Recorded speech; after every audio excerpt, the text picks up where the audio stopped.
বন্ধুরা, আজকে দুটো অসাধারণ প্রসঙ্গকে কেন্দ্র করে দুটি অসাধারণ গল্প শোনাবো।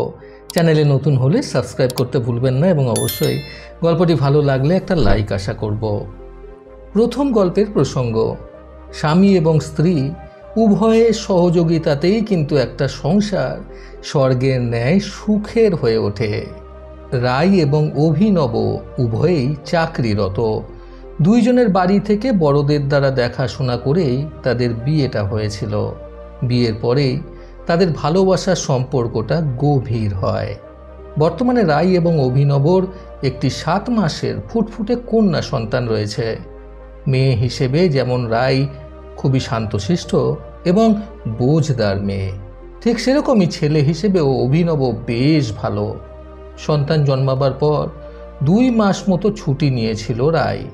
তারপর থেকে আবার যখন সে চাকরিতে জয়েন করে, তখন ছোট্ট শিশুটিকে দেখার জন্য একজন চেনা জানা এবং বিশ্বস্ত পরিচারিকার ব্যবস্থা করে বাড়িতে। সকাল থেকে যতক্ষণ পর্যন্ত না রাই এবং অভিনব বাড়ি ফেরে, ততক্ষণ সেই পরিচারিকা বাড়িতে থাকতো।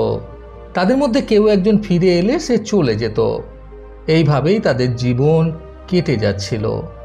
এইভাবেই রাই এবং অভিনব একই সাথে চাকরি করছিল। একদিন ভীষণ গরমে অতিষ্ঠ হয়ে হাঁপাতে হাঁপাতে রাই ঘরে ঢুকতে ঢুকতে বলল, উফ, এই গরমে অফিস করে আবার রান্না করতে হবে। রাই এই কথাটা নিজের মনেই বলতে বলতে নিজের ফ্ল্যাটে ঢোকে।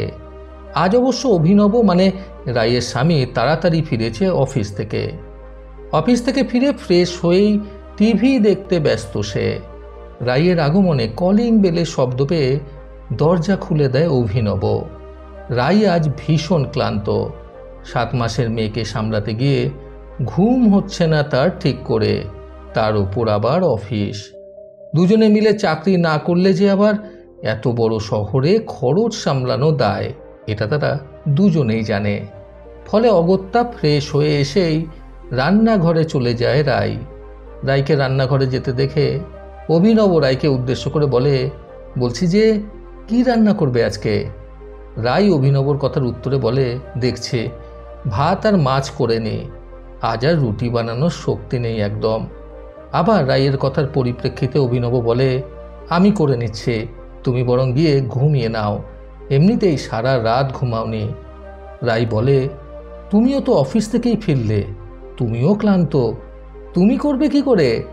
অভিনব বলে, আমি তো রাতে ঘুমিয়েছি, তোমার ঘুমোনো হয়নি, যাও ঘুমিয়ে নাও। একথা শুনে রাই বাধ্য মেয়ের মতো ঘুমোতে যায়। রাতের খাবারের সময় অভিনব ডেকে তোলে রাইকে। তারপরে দুজনে একসাথে গল্প করতে করতে নৈশ ভোজ সারে। রাই আর অভিনব মিলে রান্নাঘর গুছিয়ে নেয়। রাই অভিনবর দিকে তাকিয়ে ভাবতে থাকে, বাবা মায়ের পছন্দে বিয়ে, পড়ালেখা শেষে চাকরি পেয়েই বিয়ে হয়েছে তার। তবে মানুষটা মনের মতোই পেয়েছে সে। 3 বছর হয়েছে বিয়ের, দুজনে একসাথে সামলাচ্ছে সংসার।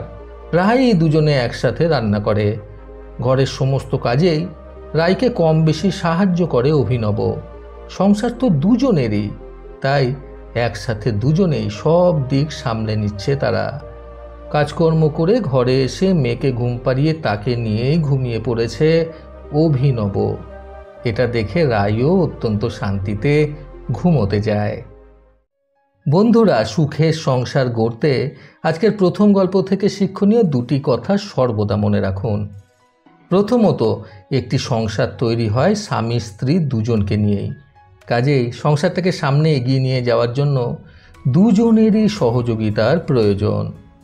দ্বিতীয়ত, স্বামী স্ত্রী উভয়ের সহযোগিতা ছাড়া কখনোই একটা সংসার সুখের হয়ে উঠবে না।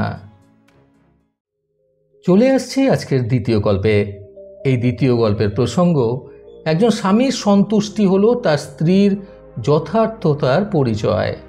সাংসারিক জীবন সুখের করে গড়ে তোলার জন্য স্ত্রীকে অনেক সময় নিজেকে বাধ্য করে রাখতে হয়। এক বৃদ্ধা মহিলার সাক্ষাৎকার হচ্ছিল, যিনি তার স্বামীর সাথে সফলতার সাথে কাটিয়ে দিলেন দীর্ঘ 50টি বছর। তাদের জীবন শান্তিতে ভরপুর ছিল। ঝগড়া তো দূরের কথা, দাম্পত্য জীবনে কখনো কথা কাটাকাটি পর্যন্ত হয়নি। একজন সাংবাদিক এই বৃদ্ধার কাছে তার 50 বছরের স্থায়ী সফলতার রহস্যের ব্যাপারে জানতে চাইলেন। সাংবাদিক বৃদ্ধার কাছে জানতে চান কি ছিল সেই রহস্য। মজার মজার খাবার বানানো, দৈহিক সৌন্দর্য, বেশি সন্তান জন্ম দেওয়া, নাকি অন্য কিছু? বৃদ্ধা বললেন, দাম্পত্য জীবনে সুখ শান্তি প্রথমত ভগবানের ইচ্ছা, অতঃপর বাকিটা স্ত্রীর হাতেই। একজন স্ত্রী চাইলেই তার ঘরটাকে স্বর্গের টুকরো বানাতে পারে, আবার চাইলে এটাকে নরকেও পরিণত করতে পারে।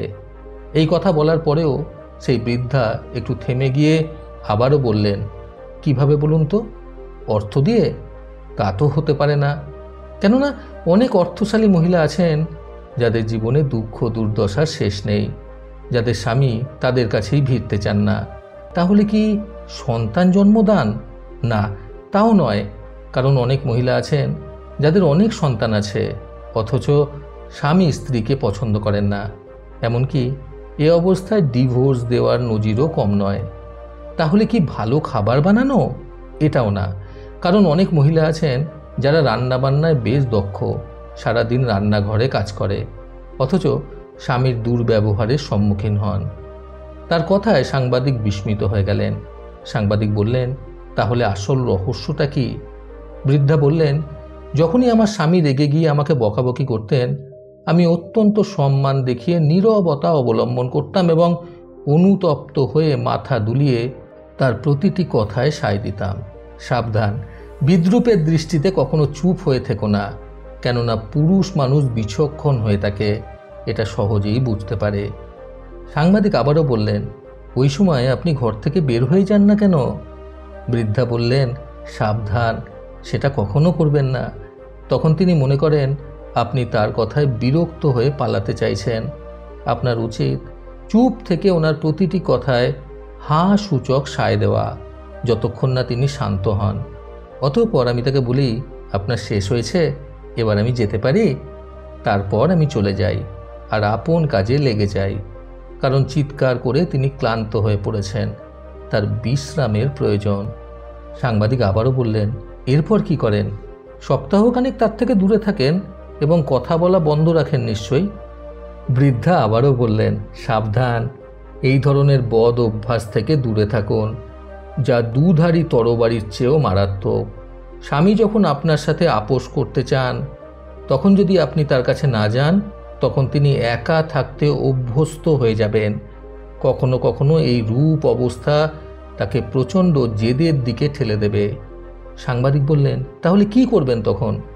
বৃদ্ধা বললেন, 2 ঘন্টা পর 1 গ্লাস দুধ বা 1 কাপ গরম চা নিয়ে তার কাছে যাই আর বলি, নিন, এগুলো খেয়ে নিন, আপনি খুব ক্লান্ত। এই সময় তার সাথে অত্যন্ত স্বাভাবিকভাবেই কথা বলি। তারপর তিনি বলেন, রাগ করেছ? আমি বলি, না। তারপর তার দুর্ব্যবহারে দুঃখ প্রকাশ করেন এবং স্নেহ ও ভালোবাসার কথা বলেন। সাংবাদিক বললেন, আপনি কি ওনার কথা তখন বিশ্বাস করেন? বৃদ্ধা বললেন, অবশ্যই, কেন নয়? শান্ত থাকা অবস্থায় যা বলেন তা বিশ্বাস না করে রাগান্বিত অবস্থায় যা বলেন সেটা বিশ্বাস করব? সাংবাদিক এবার বললেন, তাহলে আপনার ব্যক্তিত্ব? বৃদ্ধা উত্তরে বললেন, আমার স্বামীর সন্তুষ্টি আমার ব্যক্তিত্ব, আমাদের স্বচ্ছ সম্পর্কই আমাদের ব্যক্তিত্ব, আর স্বামী স্ত্রীর মধ্যে এর অতিরিক্ত কোনো ব্যক্তিত্ব থাকে না। বন্ধুরা, স্ত্রীর মর্যাদা বুঝতে আজকের গল্প থেকে শিক্ষণীয় 2টি কথা সর্বদা মনে রাখুন। প্রথমত, একটা সংসার কিন্তু সুখের হয় রমণীর গুণে। দ্বিতীয়ত, সাংসারিক জীবনে একজন পুরুষ মানুষ আগুন হলে তার স্ত্রীকে অবশ্যই জল হতে হয়। প্রতিবারের মতো আবারও বলবো, এই পৃথিবী তাদেরকেই সম্মান দেয় যারা ইউনিক কিছু করার ক্ষমতা রাখে। সকলে সুস্থ এবং সুন্দর জীবন কামনায় প্রকৃত জীবন থেকে আমি সন্তু চক্রবর্তী আবার আসবো আগামীকাল নতুন সুন্দর শিক্ষণীয় একটি ছোট গল্পের সাথে। ভালো শুনুন, ভালো থাকুন, ধন্যবাদ।